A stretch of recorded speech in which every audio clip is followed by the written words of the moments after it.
yaba. You know, you beba who say sing along na say tasha bukina. Na CJ. Yeah. Anopano sia kase can story be in fact. As a mother, me real ho ye. So oni akwada wo fie. Na kramaya ka akwada. Na wani abre wo gidi me di akwada na ekọ. Na makọ pe bia face da na sa duro bia ma akwada no. Na bibi kra besia ansi. Na CJ mi bedru ye na pharmacist ma me edra. Edru na kumeba no.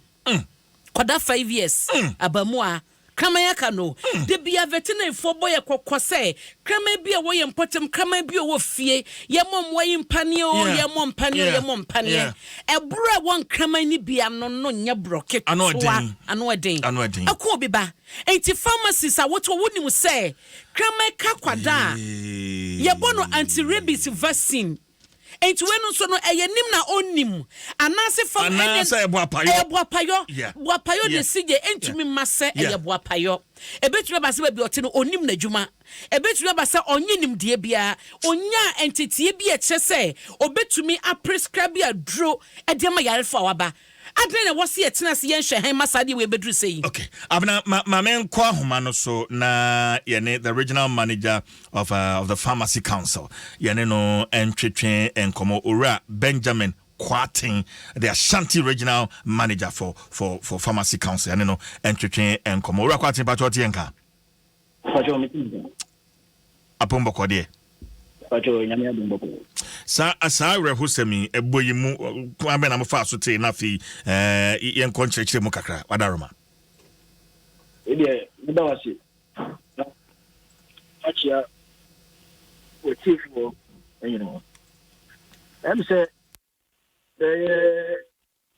nena ina nya krata the director of health Ashanti region na krata yenya ye no de no okache ya nse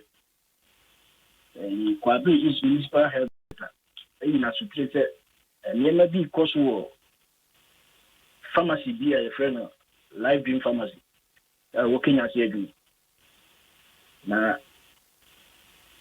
me na say last year August 5 2022 abrante bi a wanya ntwie enu krama dikano di omame na ufo edimika edene ko pharmacy ho so okodua ya rehana na no kwase me bra okodu ho no omokoto abayo abi ho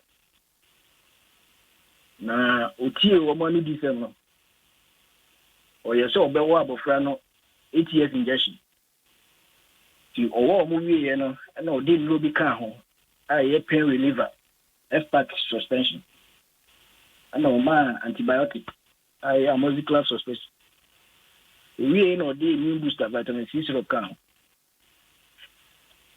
and o catch you say intervention awaye no omu hia further treatment bia di hia ne say nuro no say ne odi ama omu ne say ne wa kire omu no omu kofi no omu koto aso ti omu su nya gide onu ana omu kofi na so omu koye na busumi ba ko ne na miensa chipe na abofra ne free ti asori asemi ko dan the municipal health directorate work abris omu yo omu hwehwe mu wiye no omu hu se rabies yare ne kuma abofra ti omu tro tata na the regional health director no 26 June 2023 the ebensu be kan insa July 5 2023 said the medical kan ya ti kwan e fa so nya santi ye no na just say ura kwatin bosome ba ko achi kura ansana abofra no wo free mu that's bosome ba ko achi na madaroma enro na wo trotro de ma abofra no bacho bo nro no so bioma me bacho you see oma 8 years injection that is pharmacy wa bacho she no so me ba be ka ho ase okay owie ye no na oma F-pack suspension which is a pain reliever na oma immune booster vitamin C syrup we no the antibiotic can ho amoxicillin suspension.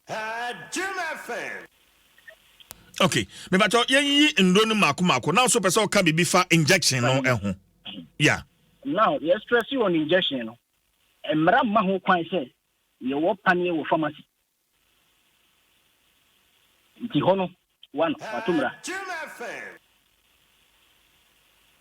Ebiem say you rabies area and I say o ti say kraman aka kwara.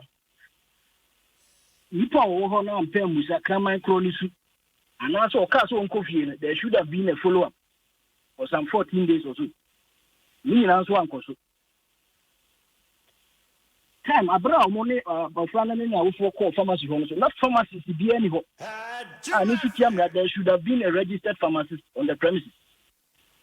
The question in Nebusan said, Abra Nipani 2 Sana Mono. Now, about pharmacist na money. And sana oy and also we and bobo na man here no say o be qualified personnel be abusa no say na my na and am metu na talk da kwan mo na na kwan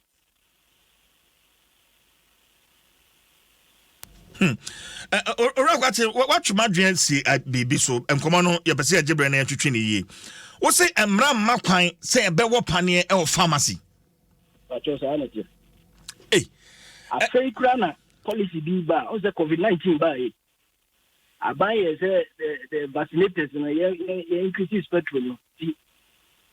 I get to pharmacy, I say, the Ghana college of pharmacy, they train pharmacy, near license or more, vaccination prayer, and COVID-19, and Ramaho Kwan say, we beat the weapon or no, this you be pharmacy. And I know. And then ora kwati amanfo bumra no so papa because pharmacies are hodwa and me na me home farming enti me call pharmacy na me call injection and me home farming enti me call pharmacy na mo me injection enti injection ko aka ba kwa ma call pharmacy ho aka home. Lots of pharmacies are breaking this very rule. Ora kwati me too I'll call pharmacy home. Now you recognize 4 types of practitioners. Your pharmacist, no. I'll let you. Morality can be a pharmacy, no. That's all. And I said there should be a registered pharmacist. 2, a pharmacy technician. 3, a medicine counter assistant. And a 4, over-the-counter medicine practitioners. Or more a license or more to sell over the OTC drugs. That's not prescription drugs. Your pharmacy as a pharmacist, pharmacy technician, medicine counter assistant. Nipa obo akwara paniem. Attendant ni interrogating or catch or a nurse. Na sa nurse ibo paniem ya san su transition fi and it take on pharmacy ni ye di oni omo ni ba o shebi. E ye su bi a pharmacist ni bebre afa ti omo contracting nurses. The situations ni ba no ma from no ma be paniem no ma jiska. No mo ko ma di commission. You don't recognize nurses. If you say there will be pharmacy with many cashier, procurement officers near there, you recognize you. Okay, still on injection. No categories are boss when you na pharmacist to our medicine counter assistant to our over the counter medicines or more. One you no sa category of people in no. One need to me so more panier. I see. Me bato afei yemra rebisi eso. Se kraman ka obi a amunmu ha e den na se nipa kro no waye. Se nearest health center ana you ho center bi o call yi ana se na health center bi ni ho e ben na ko pharmacy ya. O yi na so refer. But health center ana se clinic hospital bi ben na ho na so. Na oduru hono ma then ye beye no I mean just take us to say be ya kama ko bi no oduru ha onim say me tie say ye beye me say ye de we na be ma me ye be mpane we ana so ye beye me say na ye timi asua free ho no ma me tell you any treatment na o ma o pharmacy ho okay e no ni na let us but when we start kama ni su kama be na ka kama and na follow up no by for 14 days e bia kama na o ka no no bia na o da su bia bia na say nipa no call ye no ye na ye no ikabema year there is any beer, then say at the training one anti rabies pania. If you honor your missing and this is a problem about that negligence. Oh, okay. Because if you walk around because a coffee come and I come in to say, yeah, or that should be in a corner of Fia or ABC, not the catcher. Number only this abofra parents and also so yeah the suboni be bo mo ye urakwati because se krama kameba na amumam de na ba pharmacy na enwachi mampa mbuan se me de meto aso kra akọ hospital ana so asem abayo na ka kire omo se enuro na me de amamo no eno aye mamo am ho fa ne hospital kra ena omo de ye adwuma urakwati me je de ya ha to yan cham to no samre ne de reasoning na you kura no di who blame wo be brain because omo ojiti wo omo no ko ho na assurance wo de ma omo no na omo ntu na mo bia na report a yen saka ye no say community members ni dia that go for ko bopane wo ti ono so ti da ka to no ye se wo ene ono so ko ha bi e bedo because obi akama ka obade amumu wa de ben wo no pedia ya parents dey u blame wo mu bebre at the sport intervention no mu tu ye ko pharmacy ho no dey woni bi ani but asama attendant ne ka kire wo mu ana say wan busa expert opinion ehun na mo say otu ana dey obe ka kire wo mu na the problem they say we are told say pharmacy no matum is that it until that being oh, to that committee, no baby, no, my friend, Mona, to go on, but your owners of the pharmacy will appear before the committee. They are to. I mean, they are quite a next week. Okay, and per Momra Mudi Yajuma mu quote na Amudi Yajumano. The possible sanctions are a bit me aquatia pharmacy no den. Rakwati. Pharmacy, because pharmacy is not absent. Or inaction is okay. There could be a possible fine.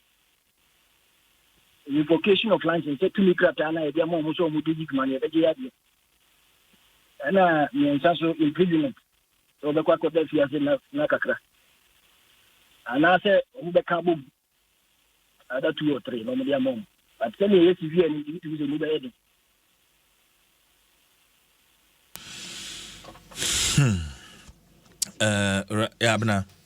Me pesa me bisa say how dangerous is a dog bite? Say kraman aka obi no. Eye hu pa. Say unim kraman ni sidia. Ana say we assure say wawo. Kraman ya wona panie ni bidia. Ene e wo ahotoso kakra but kraman aka obi a wonni history dia about kraman na kraman ni sidia. Ehu. At the end of 2 minutes, a who's saying, I mean, one to key appropriate steps now. Tell me, 2 about complications, at the end result, who shall say, the field, and warning quarter. Okay.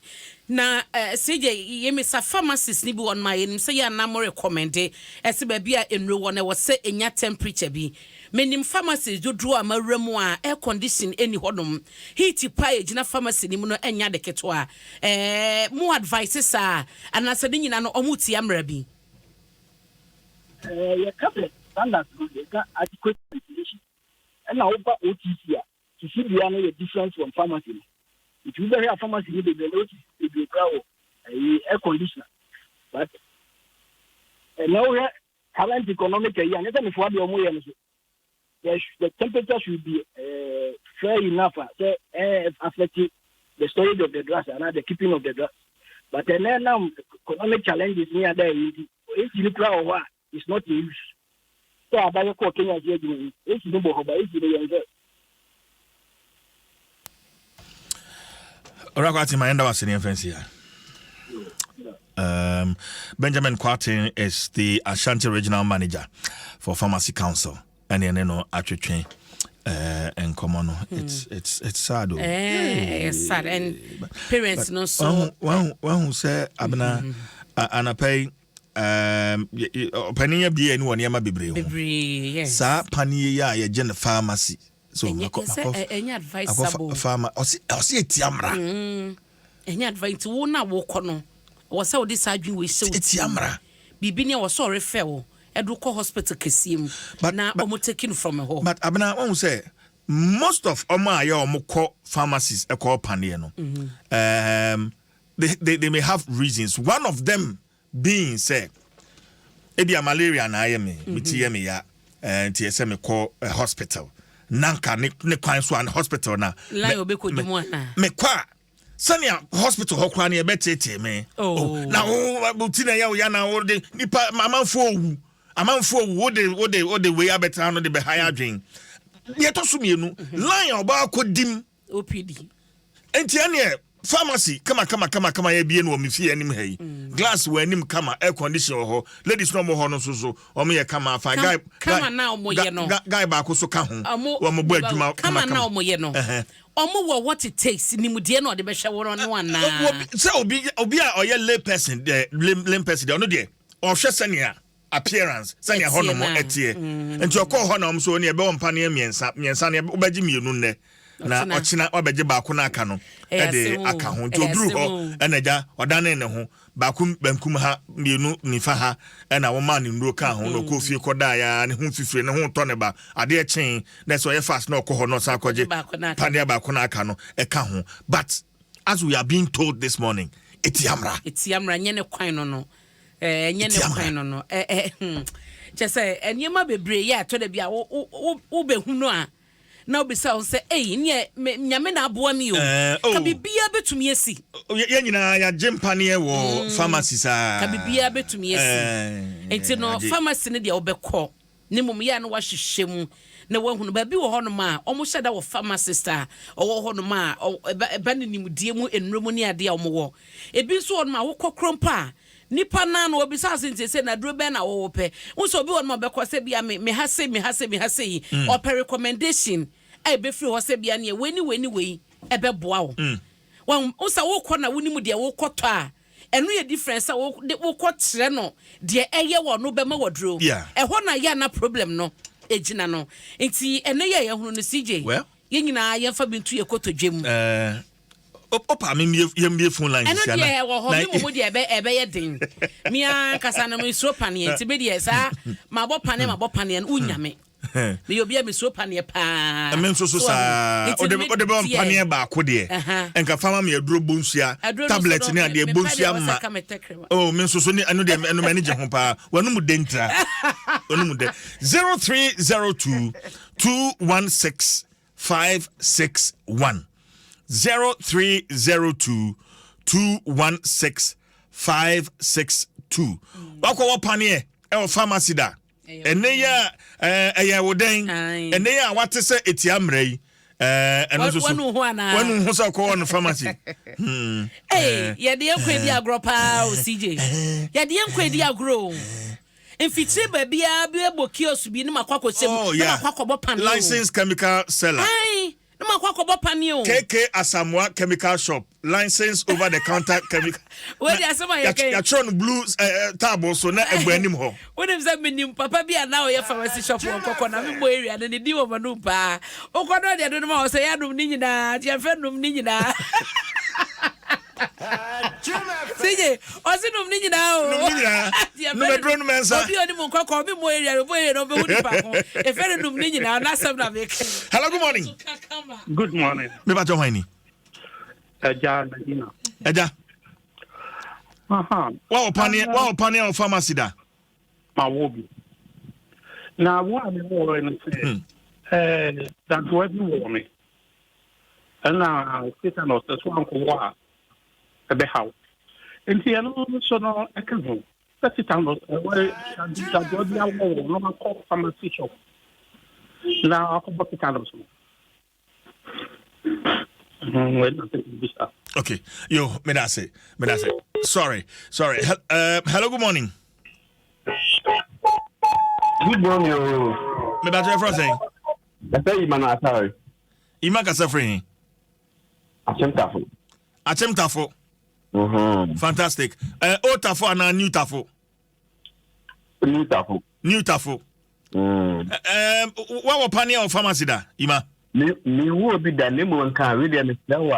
First, let me keep assembly. No, among war and ready. A war, if you are buying a from one coming now, no other war. Yes, so well known as not the code. Now, because not pharmacy or Pania, pharmacy or Pania. What I say.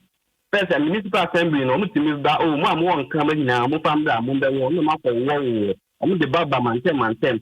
Yes, so well, no one can really can cry. But that's it. I think it's a very good, very good point in our raising. Kramani Pania or Kawana, Quatin, yeah. Or say, your Bob Paniana, Yana, Emma, Abuana no Bruno, a form into a cow crana in you. Hello, good morning. Morning, about your money. Isaac near me for Tema. Isaac Tema, wow, Pania or Pharmacy da. Patron, Edadrea and the one I.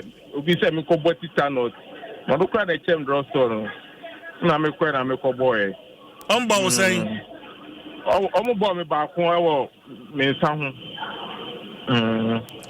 ana one thing say kama so ka won so a sad na me hu obi a kama ka na owu no no bomu ti se na kama bom wo sa e na di hu se kama na ka no me matibida say obi wa krama kana obi wu no na opo say krama yeah hello good morning. That was around 11:45 it is I should need the motion ammonia will be because health centers need be brave me bacho yante nkomo no ni fiti ase no udin kura yante odaroma ye fra wo say na okasa free mensa me free tema okay mensa yenti o mensa Nyame say 2 weeks ago, Kramai coming around 10 p.m. I'm up on Juma Mikofi. Now, me check 3 health centers. Me doesn't make you better. Omu ni anti-rabies vaccine. Inti ni omu chile me se me nkope binto na me fambra na omu fan womi. Kama minya anti-rabies vaccine. Na it was 15 minutes to 12 a.m. And some elokrano me say me drive it to a lot of places. Because sometimes the pharmacy they bring upon. But Adom 4 million, I got one pharmacy, I know 24 hours. And I mean, maybe. Into one hour quarter. Me and my driver call real pharmacy. I got to because health center is your money vaccine needy. To a woman, now see a drone cry then. I think it was a sim in Kitwami, a box Kitwami. I think it's about 150. It's I think about 150. One way no. And according to health center, I said me walk back 6. Wow. It's the no Kasai. Me last one no that is 13th of this month. I can't last one. I may want the 13th of this month. Say, idea you was some information here and Sunday and you were quite in Casa and Kibisano. Say, Pani and Dudu was saying, oh, Kibisano said, Dudu was saying, a hard drink. Because imagine, say, that time I come and I come and so I come and minimum. It's an unknown door. Inti, say, Satan, say, me, look at the time I come and coming. Yeah. Now, that time I'm going to have and then look up on Yamina Maduma, Miami Kraka, Midikimai. So imagine if it's an ordinary person on that what would have happened? Yes, 2 more calls. Hello, good morning. Good morning, yeah. Nebacha Wini. Oh, my name is Julie. Auntie Julie. Middle. Yentiwe. You. Well, yeah, I am a contributor. I am one of my own camera. One from the wall, beware of dogs. They say, I don't see I won't tell you on dogs. Now, I said, I buy no way. I be a matter. The sister, oh, our dogs into the dance. I do already. That's why I can't come with. I will practice it in the room. I can never find a important to that. I bet I'm trying to hear you. I'm a jam wine. Yeah, that's Auntie Julie. Hello, good morning. If I last caller. Good morning, this CJ. Me back on whiny. Derek in the Africa as well. Derek. CJ, sometimes I say the share issues in the our hospitals and some of your back the reason I make that sound is my boy didn't where you were Hanum when I injury you know. Then I call hospital.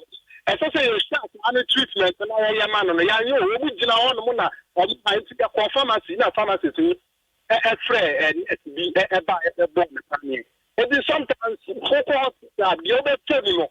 Well, I don't think I have a pharmacy about party.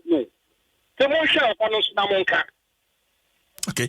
I'm not so as a man mechano. And a no cray. Hospital. The way Ben so no be femo hospital no. Entenie. Fahaya. Pico kakra. But nina muno. Predu. No. Say your best say ya daji. Na ya bra ye benya ayare shepa no. Eno ye chance me pentem na akofa de eni seba no. Na kofaba na said na ye papa ne kan say rabies vaccines anti-rabies vaccine na ye ka ho asem no how common na ye wo man yi mu ye health facilities no omu nyina na omo wo ne dodo a wo so munya na we ahun say see wo bi se kraman aka no wo wo kraman a fa ne kokobo no panne Kobone panye sanse why wadwe so beyen aboa na e wo se wo ma aboa no ye e se wo ma wani kwa aboa no aboa no te se de nipa te but because wo akwa no betumi aka wo wo nkura wo fie betumi aka wo betumi aka kwara no betumi aka na ya reporter e free Asante region ya de bo se area ho no omo wo nkraman aka wo man kasa mo rabies no omo do so krompo chan ho na nkraman na aka wo no enti no yenya hweye aboa wotumi kawa na wopo ewom sabe mo ha me favorite pet eye kraman enso me kraman aka me pen enso me pekan me asempa enti me sakraman be me a se me hu krompo sa aboa no enye hospital no ayi veterinary offices ni ade no se me dio mo nam ho no manie so hu enti ko ne abo ne mpa ne me ko ba bi wo ha ya o me ko ye de kraman da ho ma ye di nso si kraman no so kraman ba yedi so si ni so ye gine nkwa enti ye wo vetifo na omani ku nkraman ho pa people were surprised na kraman so de yedi so si ni so the next spreader me de me kraman ne koye no na boa ne ho denden dia o sorry ye bibrem ha no chese ye nwene mmoa sa ho kwa ma no ne na ohunu nkraman wo mo spa ye de kraman no ekọ spa ye koye no pedicure ye ne pedicure ye de kraman no ekọ gym treadmill wo ha kraman no ojoge wo so chese ye nkraman sa ya won kraman boutique wo ha ton kraman tade nkraman tade o ma fin de no no mutim de de dware wo mo bibia nkraman de ho ye de o mo coat krom jacket a wo ba wo de be se no awo ne kraman no enti se ye adwese ye ben ye nkraman a me so bitum so de kraman sika mu a wo de ne ko obisa na so aboa na ye de tise nipa sa no mentality minim broni bia one ne kama no me combination osori anapa atade obehye no se eye black t-shirt ene khaki shorts enu bi na krama ne behye fe no ma sit down fe e ko fi asan ya eye ne ya me de CJ krama titi krama ya aboa ba ko a me sini form metu de kama ya sache se na medentuma bo no so now there that is me many kama nti be me se me wo kama na wo kama ya se de wo kanipa sana me so be de ne tie nti se why wadwen so be ye kama ya me pa chewo wo se nka mo patafre obetafre wo sa ho na otafre wo ho wo ambo ne pa ne asanta tafre na akra no entaso ne keke no eya semua nti bo ne pa ne akonya ne beda ho se wo di aboa ne bekọ a mama dada fa ne kọ mamu ma ye ntwen na de besi no ensi ohaw no man yakase mihu yanka enya de papa ti CJ yesre ye kan kraman asem no menim se bebre no a ye dog lovers into do kraman no a bo kraman no ban me papa me late father me papa ni favorite pet ye kraman na e kam papa bebo kraman ho sabi nipa kra o mo no aduane a kraman no bedi no na kura ne mba no na ye wo ho na masoma ma yakoto chicken o hwe ni ye chicken. Buy freezer ma. You baby and kraman in the bones ni chicken ni ade. Obadi for papa kesi ye mama. Na me kokko wo me de me kraman ko because obi ani fi obehwe na mama de ma de kokko no masa. Unim say bond na woman papa ne kraman in temuti. Papa free mu no. I think about 4 days. So Kiki na fi ase so yare Kiki yare ya de ne call vet Kiki yare. Papa free mu 4 days. Obeko. Ana Kiki so. Bond no sanete. Free. She nkraman. Omo san ye lawyer. Yeah. Omo ye lawyer o kraman. Yeah. Unim tibisrawo. Wo kraman abono panie. Sa wo de ne kwache no kra na kwanya beda wo so kobo ne pane a. Pepa to kobo no. Wate? So the kraman ne kwache no CJ. I was saying, Obaka se chene wadaji ode no ko. Ode no kwa cheno kra na so. Bo kama no panie. Was na na ode ne se ne kwa che ko bodam ni ma che nam na ba no. Enso na me ye. Enso na cheno. Ode ne kwa cheno kra bodo panie.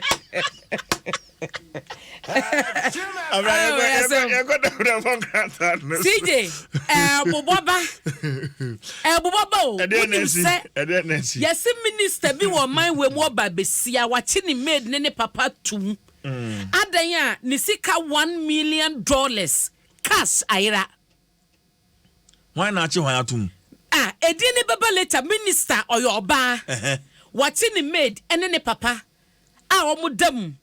Because ni $1 million cash o nya say check ya try na say bibio cash pa kudi sika jete cash hard currency $1 million edafie enti ayira CJ na me we no be say ha coffee $1 million no na cash enti ye in dollars ana say in cities ana say na go fera so be mu na ayira ya na say me ba me hwe krata no me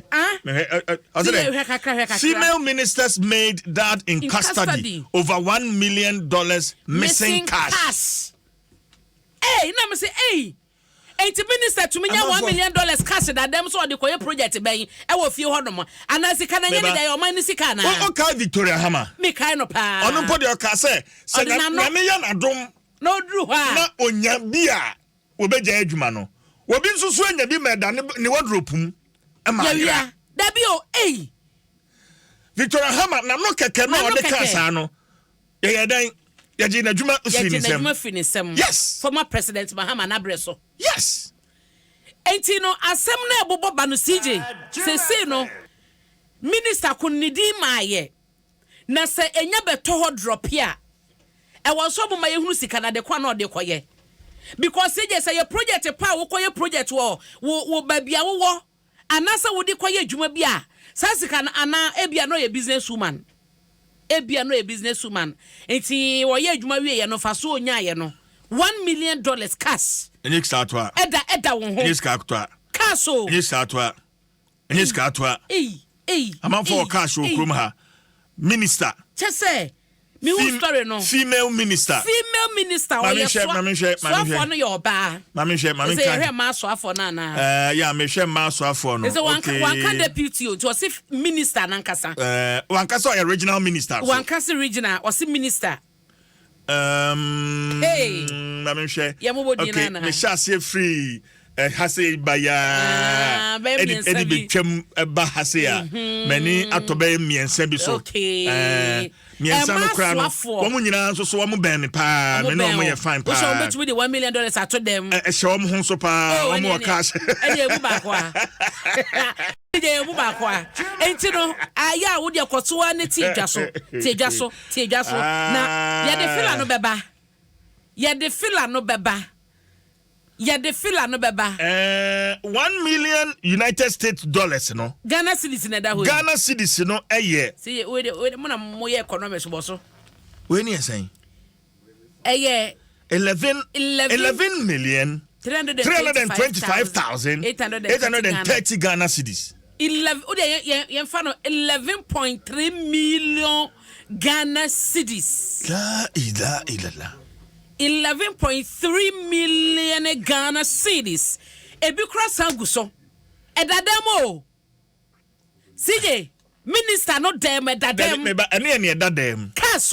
Meba ene edadem. Enye de go account mu. Enye ne e won phone so. Enye ne e wa account mu. Dabi. Enye ne e wo ne purse man no. Eye cash. Cash.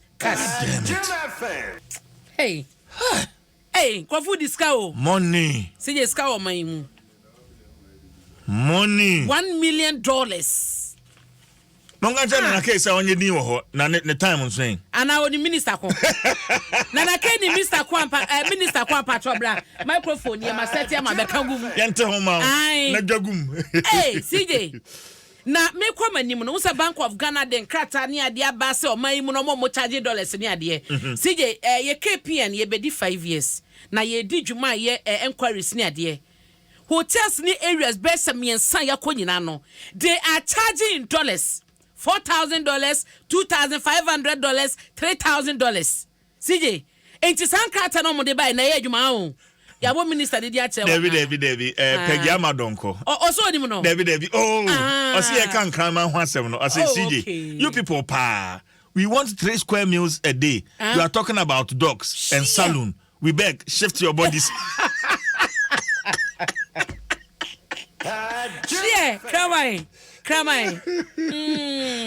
Enti no CJ no mame nkɔ bani na me de wo ba the new crusading guide obo kratam na me de wakwa kogina me sha so katafeto so me nsa CJ odem nim se okwa asɔre eni a obo ade de adum yi wankɔ asɔre kra nkɔtontom no aka me na onye fine enyum de meto ai bo waya de na sa sofo ni bi so tete oda cha so omo chi nkrofo yire no omo asafo mem omo asɔre ma no members no yire no todwe no ware counseling na ebi ho sema be pie prayer meeting todwe ewo the new crusading guide obo kratamu you asum ne tie me yimasum efri kumase na eba na 7-day Pentecostal assemblies ye wo kumase ade beba akwasi ade makaya wono ne sofo wo dasafo na no ni dino no aso ni din design the 7th-day Pentecostal assemblies yes aso for no nyina gya ekoto mo ha ye o masore CJ wo ma gyan makaya ya asore no ma gyan makaya asore no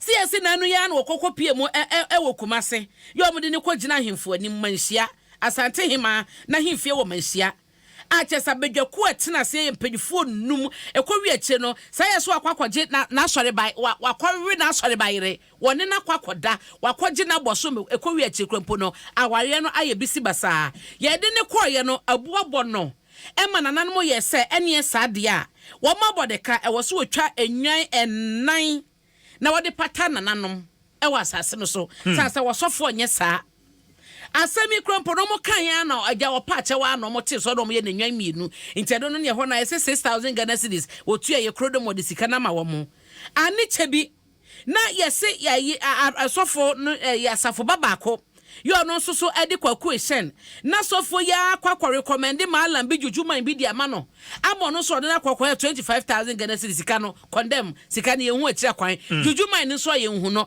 enti no na ye kwaku susu se dabi wo sofo makaya owodu otumi ye na sofo otumi che jujuman ho kwan de sofo do tumi che kwan sofo jujuman ho sofo no ahunu se ade we de bro nyankopon so enti age so de fa malam wa recommend jujuman de ama se ho ne de tatahwe sa yes encheche so wo de ma so ma no so nyencheche papa esan se aya aware dodo ho nkyerɛkyerɛ eno da nkyɛn so a wo mo kyerɛ sɛ to da bi a nioma semodi so mutu ka se wo ha ya na yete so sofo bi sɛ asɔre mafo enya akonche no mo konkosia Yesu banto mo konkosia eno so ho nsɛm ebeje ne ho me na sɛ bebre sije enti sɛ dia kɔban sɛ asɔre no members nyina no mo gye asɔre no ɛna mo akasa te mo akoto mo de enti o ma no mo yɛ mo asɔre no na maka yɛn no mo kyerɛ sɛ da bi so mo ma ne kwan ma ne kɔsoa de sa adwuma wɔ ya the odi baba no enye enti the new crusading guide the mu asema ba ene ewa pa wunya bia nyabote ne kenkan efama me obeti ese fe no makaya ade ohu nya dem no kum da bi we makaya ena o say sorry ni din design 7th-day Pentecostal Assemblies na so ben CJ 7th day Pentecostal. Pentecostal. Assembly is a kind of assembly. So a 3-in-1. Yawa. A 3-in-1. Yawa. Yawa. When a 3-in-1 7-day Pentecostal assemblies. Ubenya 7-day kakra wo. Ubenya Pentecost kakra wo. No assemblies kakra wo. It's a combination of the three of the all of them and indoctrinating you to heaven.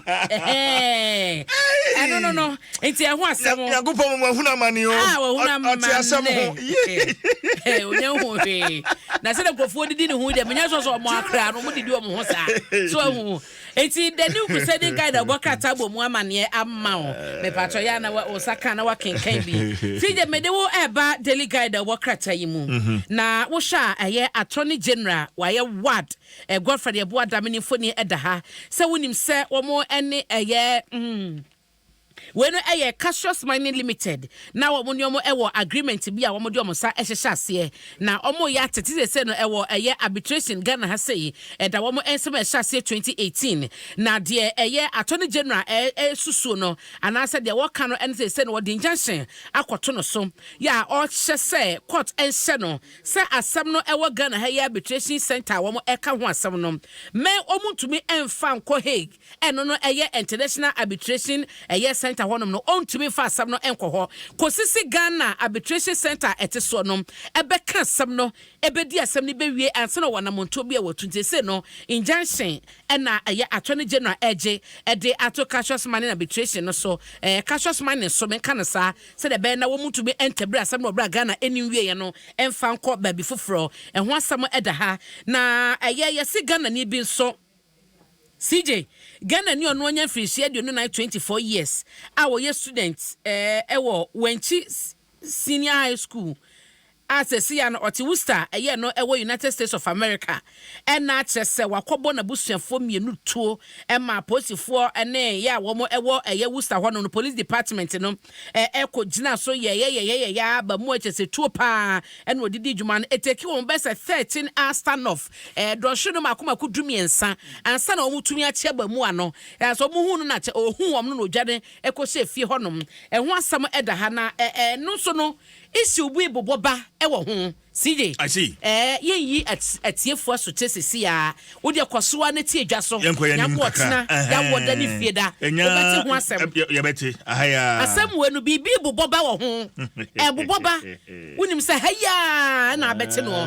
iti nyabo tan ya twem me ba me de ni nyina ebebre o Aisha wan so no so no ono no oye innocent sa cha ye de bono so ono no te Ghana ha no ye illegal mining ne ade no tu from a good also ye innocent wo bia ntumi fa sa so bo no emo no ema no nye yie nti Aisha so wa che ne diem wa che ne fa wo se wo mu se adwumako na o establish ya na so wo no na ka adwuma bi sa na o de beye na so no enya de a oye na bibia so so enche se oye nti kwadu o mo de bono no enye eni nyina so adansefo du ba ko na ba ni no ma be ka gu no so still Aisha se no krabia ennim ewo sa ensem nim eno so so eda ha na ya na yese o babone a ya na to ba bi nka CJ o babone a wo to ba bi nka ono bu nu safuse ni papain sheba bia ni di bia dru aye kane so afọ kwa no ono ehye ye railway so adwumaden a wabọ semranim ni na ne ba koka be ka no